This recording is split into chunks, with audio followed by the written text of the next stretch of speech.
let's talk lead generation. You guys have heard me say it plenty of times before that lead generation is your job. If you're not doing any lead generation, then yeah, you may have a closing here or there, but it's not going to be anything sustainable for a long, successful real estate career. Okay, your number one job is to lead generate. All right, the reward of those lead generation efforts are the closings, are the selling of the houses. That's the reward of it. But if we don't do the dirty work, and as far as lead generation, then all that stuff, as far as closing, doesn't happen. Like I said, you may have a closing here or there, but it's not going to be anything big that's going to be worth the reason of why you actually got into real estate. All right, so here's what I want to do. I want to give you guys 3 different tools today on how you can go about different lead generation efforts. Just 3. We're going to talk about more in the future, but I want to give you 3. That way you can start doing this on a daily basis. All right, let's go ahead and dive right into it. The very first one I want to talk about, guys, is Facebook. Social media ads. I'm sure you guys are all on board with this one because this is a fairly easy way to go about lead generation, okay? So I think it's important that we discuss passive ways of lead generation and active ways of doing lead generation, okay? And we're gonna talk about how we can combine those into actually having them work for us for our business, all right? So when we're using Facebook, when we're posting little tidbits about our business, we're posting just sold, just listed, things like that, that's considered passive because we're just putting it out there and then we're waiting for someone to respond to basically our ad, okay? So we can combine that into an active way of lead generation. So the next time that you guys are posting something, whatever it is on your social media account, pay attention to the number of views that you get, and also pay attention to the number of likes and who likes it, okay? Let's go back and talk about views. I personally I don't care whatsoever how many likes that I get. Do I want to get some likes on my Facebook post? Absolutely. But do I care? Not necessarily as much as opposed to caring how many views that I get. Okay? Because now I know it's reaching a mass amount of people. If people actually like it, then that's how I can turn this passive way of doing business into an active way. Okay, if one of my friends or family like it, I can always reach back out to them after they like it and send them a direct message. Okay, if someone that I don't know likes it, it's a perfect opportunity for you to send them a direct message as well. All right, so combining that passive of just putting something out there for the public to see, and then once they react to it, now you can be active and reach back out to them and say, essentially, hey, thanks for liking my ad. Is there anything that I can do for you on the real estate side of things? Social media side of things. I want you guys to really pay attention to this part because a lot of agents are really not doing this, okay? And that's just sending direct messages to people already on your Facebook page, okay? I don't know about you guys. I have a ton of people on my Facebook page that, I just don't really know you. And so it's a perfect opportunity for me to reach out to you and strike up conversations and gear that conversation towards real estate. If you're in that same situation that I am, do that. I have attached a script that way you guys can you can use it to reach out to those people that you may not know. If you happen to know every single person on your social media site, good for you because it makes that essentially this cold message that you're sending, it makes it a lot easier for you to send, okay? And essentially you're just reaching out to them asking, hey, do you know anybody looking to buy, sell, or lease real estate? Obviously we're gonna kind of sales that up a little bit when in the script that I have for you, but that's essentially all you're asking. And again, you're taking this passive way of doing business, which is Facebook and social media, and you're turning it into an active way of pursuing new business. Here's also what I want you guys to do. So I've been asking you guys to utilize the company transactions that have taken place, the just sold and the just listed, okay? Here's how you can, again, make a much more targeted approach to those ads that you can create using our company transactions, all right? Let's say that you wanted to use one property that just sold for the company and you wanted to do a targeted ad on Facebook, okay? You can target that exact neighborhood of where you want to send out your ad, all right? How do you do that? Is we have Cold Resource Directory, okay? Again, you guys just let me know what neighborhoods that you want to use. I can send you the entire neighborhood that has their email or phone number listed. Now, here's where it's beneficial for you. You can plug those emails in to your Facebook, all right? Just upload it just how you would any other CSV file or Excel spreadsheet, and then you can send out your ad, and whoever has an email that's attached or has been associated with that email address will see your ad, okay? Again, it's a much more targeted approach. You know that they're gonna be able to see it because this email address is attached to some real person, okay, that lives in that neighborhood. And that way, again, you get more eyes on the neighborhood. It helps you with your campaign that's being sent out. And again, it's a much more targeted approach to where, again, you're not just shotgunning stuff out there, hoping something lands. You're pinpointing something that's going to be hugely beneficial for your business, simply because it's a much more targeted approach. All right, here's number 2.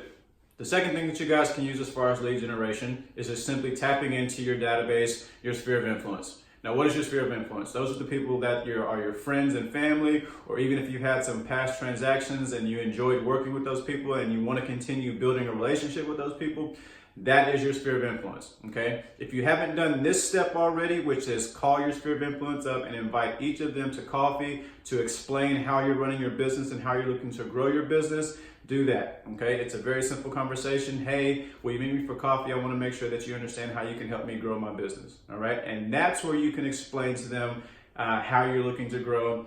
Unfortunately, a lot of people leave this step out either when they're getting started or when they're looking to continue to grow and talk to more people, as they leave out the people that are actually closest to us, because they essentially get complacent thinking that they're always going to send us referrals, all right?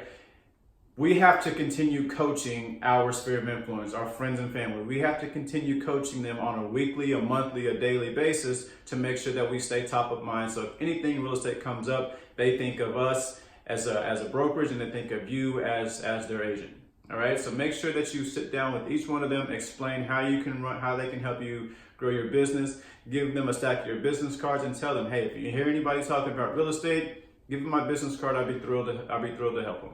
All right, so that's step number 1A within step number 2 of talking to your sphere of influence. Now, as I said, it's an ongoing lead generation activity, keeping up with your sphere of influence and continuing to coach them to make sure that they can refer you business when real estate does come up, whenever. All right, so you're also going to actually have to call them.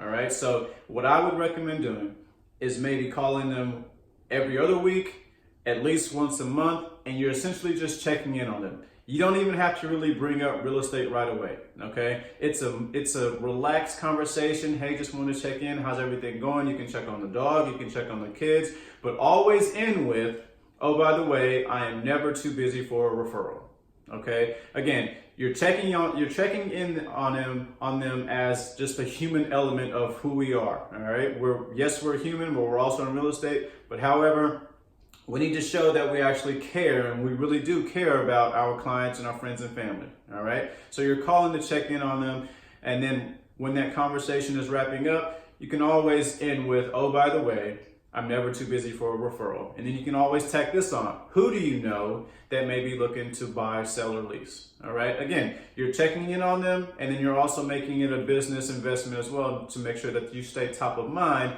when it does come up or when they do come across somebody that is looking for real estate. Now, since we know it is an ongoing effort to make sure that we can continue staying in front of our sphere of influence, we have social media covered, we have phone calls covered, but I think it's also important that we can cover as many means of communication as possible in order to stay in front of them, all right? So what's the next thing that you guys can do keeping up with your sphere of influence? You can always snail mail them. I use that term a lot. Snail mail is just simply putting something in the mail, the actual postman gets it and delivers it, all right? So go make an investment in some stamps, all right? The reason I want to go about this way is because some people respond to phone calls, some people respond to social media, other people like having things show up in their mailbox. And so the more means of communication that we can cover, it's going to be more beneficial for your business because you can reach people on how they communicate even better. All right. So obviously, you know, we have Quantum Digital. You can send out a monthly mailer using Quantum Digital. All right. Whether that's a just sold, just listed, or open house, or if you just have an auto mail campaign from Quantum Digital that gives neighborhood stats, that gives information about their specific house, something that you guys can send out, again, making you stay top of mind, all right? Now, fair warning, they're gonna look at that postcard and then throw it away. It is what it is, okay? So it's not essentially a waste of money because you're putting your face in front of people on a monthly basis, and so when it's come time that they actually need you, they're going to reach out to you. Or if they hear somebody else talking about it, they're going to refer you to them because you've been so consistent in making sure that you stay in front of them by social media, by phone calls, and by your snail mail campaigns. Okay. Email. We all know it's an effective way of communicating with people, but I don't want you guys to do is make it your sole way of communicating with people, all right? It's just another way of layering how we're gonna communicate with our potential clients and our past clients and our sphere of influence. So we know we're gonna use social media, we're gonna use the calls, we're gonna use snail mail. Also want you guys to use email, again, just to layer it. Now, here's how you can make it more beneficial for you. Use MailChimp. If you haven't already set up your profile on MailChimp, definitely do so, simply because it does allow you to see who's actually viewing your emails.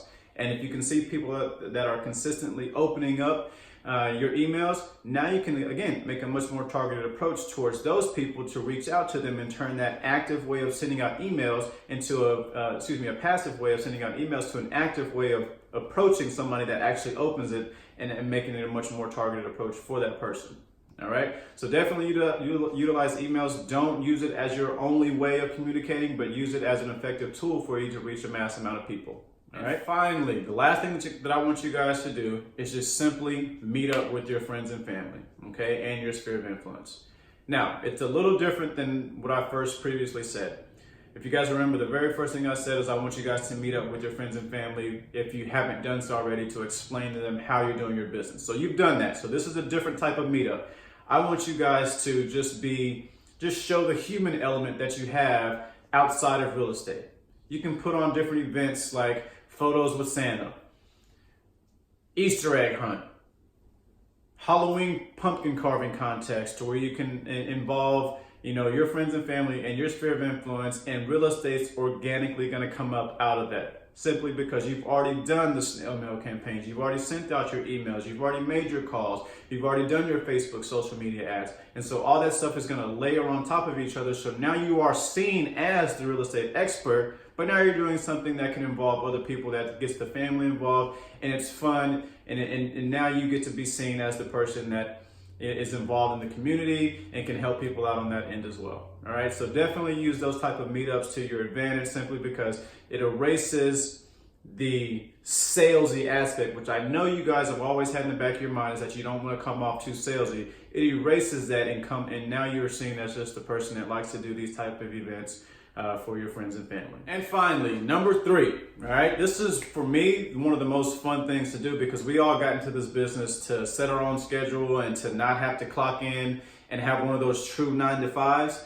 This is where you can really take advantage of that, all right? And this is just by joining different groups of interest. Don't join a group that you don't really have no interest in. And I'll give you an example of what I did. Don't judge me. I joined my HOA thinking that I was going to get some business just by being on the HOA board, and it did not. It was like the worst experience ever, because I had no interest in talking to my neighbors about planting trees and bylaws. I had no interest in that. So it was a huge struggle for me to get up and go to those board meetings. And ultimately I got no business out of it. Okay. But I do things that I like to do. I like to go to the gym. I like to go biking. I like to do things like that I can do with a lot of other people, and I get business that way as well. That's what I want you guys to do.